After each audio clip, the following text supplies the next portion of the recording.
Hello everyone, welcome back to my channel Everything A to Info. If you like my videos, please do subscribe to my channel and press bell icon for notifications from my channel. చూశారు కదా కందనకాయలు కార్జం కూర ఎంత కలర్ఫుల్గా వచ్చిందో, చక్కగా roast అయింది. దీనిలో కారం వాడలేదు, కారం వేస్తే మాడిపోద్ది. అలా వాడకుండా చక్కగా పచ్చిమిరపకాయలు కానీ పండు మిరపకాయలు కానీ పేస్ట్ చేసి దానిలో వేసుకోవాలి. నేను పండు మిరపకాయలని యూజ్ చేశాను. శుభ్రం చేసుకోవడం దగ్గర నుంచి నీట్గా ఎలా వండుకోవాలి, ఇంత చక్కగా రోస్ట్ అవ్వాలి, మాడకుండా ఎలా చేసుకోవాలో చూపిస్తాను. రెసిపీ చూసేయండి. హలో ఎవ్రీవన్, చూసారా కార్జము కందనకాయలు ఇలా తీసుకొచ్చారనమాట. ఇప్పుడు వీటిని ఇవి పెద్ద పెద్ద పీసెస్లా ఉన్నాయి కదా, వీటిని కట్ చేసుకోవాలి. నేను చూపిస్తాను. ఇక్కడ ఒకటి పీస్ వచ్చేలాగా కట్ చేయాలన్నమాట. వీటిని ఫస్ట్ కట్ చేసి క్లీన్ చేసుకోవాలి. ఆ తర్వాత రెసిపీ స్టార్ట్ చేద్దాము. మొత్తం ఇది క్వాంటిటీ వచ్చేసి 1 kg.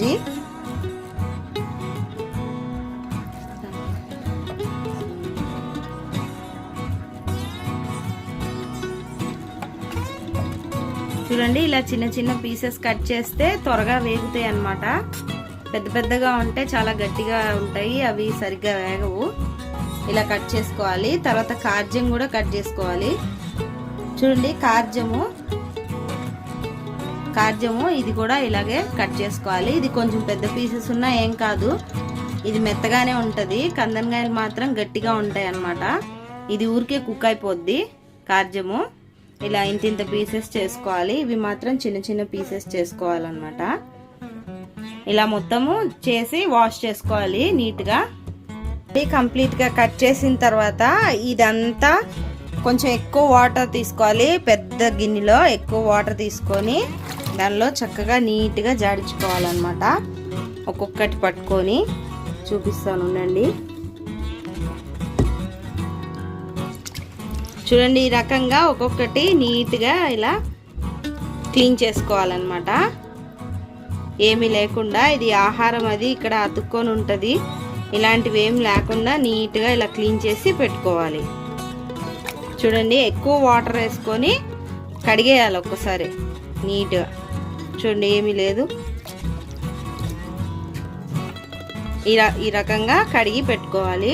చూడండి, దీనికోసం ఒక్క ఉల్లిపాయ కట్ చేశాను ఫ్రై, ఎందుకంటే గ్రేవీ ఎక్కువ రాకూడదని. ఒక్క ఉల్లిపాయ మీడియం సైజ్ది, ఇంకా ఈ పండు మిరపకాయలు.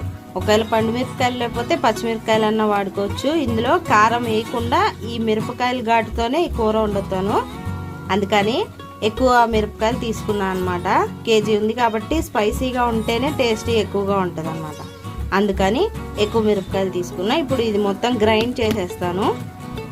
పూర్తిగా బాండీ వేడెక్కిన తర్వాత ఆయిల్ కొంచెమే తీసుకోవాలి. ఒక ఉల్లిపాయ అంతవరకే ఆయిల్ తీసుకోవాలి.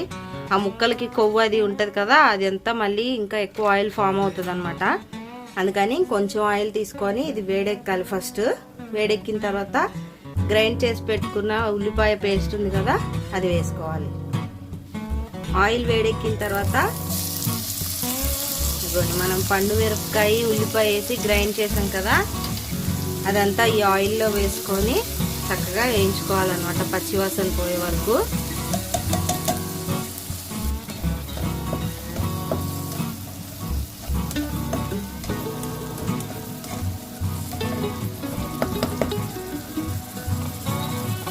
ఆయిల్ అంతా పైకి వచ్చేయాలి, అంతవరకు వేగిపోవాలి, పచ్చివాసన పోతుంది. అప్పుడు శుభ్రంగా వేగిపోయింది. ఇప్పుడు దీనిలో కాస్తంత అల్లం వెల్లుల్లి ముద్ద వేసేసుకొని వేయించుకుందాం. 1 స్పూన్ కలుపుకొని చక్కగా పచ్చివాసన పోయి కమ్మటి వాసన వచ్చేంత వరకు ఈ అల్లం పేస్ట్ అంతా వేగిపోయేదాకా వేయించుకుందాం చక్కగా నూనెలో. చూడండి, పూర్తిగా వేగిపోయింది. చక్కగా అల్లం కూడా పచ్చివాసన అంతా పోయింది, ఆయిల్ అంతా పైకి తేలిపోయింది, శుభ్రంగా వేగిపోయింది. ఇప్పుడు దీంట్లో ఏమేయాలంటే మనం ఫస్ట్ క్లీన్ చేసి పెట్టుకున్నాం కదా కందనకాయ ముక్కలు, కార్జం ముక్కలు, ఇవన్నీ వేసుకోవాలి. ఇవన్నీ వేసుకొని ఇదంతా బాగా పట్టేలాగా కలుపుకోవాలి. ఇలా పూర్తిగా కలిపేసుకున్న తర్వాత ఉప్పు పసుపు వేసుకోవాలి. సాల్ట్ టేస్ట్కి తగ్గట్టు వేసుకోవాలి. పసుపు. ఇప్పుడు ఇదంతా నీట్గా కలిసేలాగా మళ్ళీ ఇంకోసారి కలిపేసుకోవాలి. చక్కగా పసుపు ఉప్పు ముక్కలన్నిటికీ కలిసేంత వరకు కలుపుకొని తర్వాత మూత పెట్టేయాలి. సిమ్లోనే ఉంచుకోవాలి.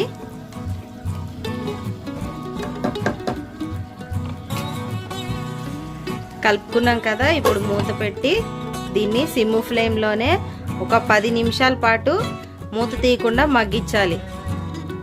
చూడండి 10 మినిట్స్ తర్వాత ఇప్పుడు మూత ఓపెన్ చేస్తున్నాను. వాటర్ అంతా ఫామ్ అయిపోయింది. ఈ ముక్కల్లోంచి నీరంతా బయటకు వచ్చేసి చక్కగా మగ్గుతున్నాయి అన్నమాట. ఈ నీరంతా మళ్ళీ ఈ ముక్కల్లోకి ఎగిరిపోవాలి. అంతవరకు ఇవంతా ఫ్రై చేసేసుకోవాలి. అలానే ఉడికించుకోవాలి మూత పెట్టి. ఈ నీరంతా మళ్ళీ ఎగిరిపోవాలి, ముక్కలకి పట్టేసిద్ది మంచిగా.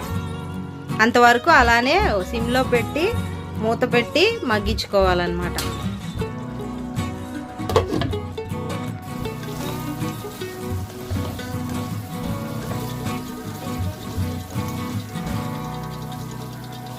చూడండి వాటర్ అంతా ఎగిరిపోతుంది కదా.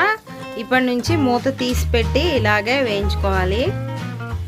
కంప్లీట్గా రోస్ట్ అయిపోయింది కదా ప్రతి ముక్క. ఇప్పుడు స్టవ్ ఆఫ్ చేసేసి కొత్తిమీర చక్కగా జల్లేసుకుంటున్నాను దీని మీద. నెక్స్ట్ మసాలా కూడా వేసేస్తాను. చక్కగా దంచి పెట్టుకున్న ఈ మసాలాని ఇలా జల్లుకోవాలి. పొడి మసాలా అప్పటికప్పుడు ఎప్పుడు చేసుకుంటూ ఉంటే చాలా బాగుంటుంది. ధనియాలు, చెక్క, లవంగాయ, వెల్లుల్లిపాయ, యాలకులు వేసి ఇది దంచుకున్న మసాలా. ఈ కూర ఎప్పుడు ఘాటుగానే ఉండాలి. చప్పగా ఉంటే అస్సలు బాగోదు, నీసు వాసన వస్తుంది. అలాగే ఇలా రోస్ట్ అయితేనే ఈ కూర చాలా బాగుంటుంది. ఎక్కువ స్పైసీగానే బాగుంటుంది అన్నమాట. ఇది పప్పుతో కానీ, పప్పు చారుతో కానీ, లేదంటే రసంతో కానీ చక్కగా నంచుకొని తింటే సూపర్ ఉంటుంది. అదే ఉత్తిగా తినేయాలి అనుకుంటే కొద్దిగా ఉప్పు తగ్గించుకొని కారం కొంచెం తగ్గించి తినేయచ్చు. ఉత్తి కూర కూడా ఇంత రోస్ట్ అయితేనే ఇది చాలా టేస్ట్ వస్తుంది అన్నమాట. అలాగే కారం కూడా అంతే ఉండాలి. ఈ పొడి మసాలా లింక్ నేను వీడియో కింద ఇచ్చేస్తాను, మీరు తప్పకుండా చూడండి.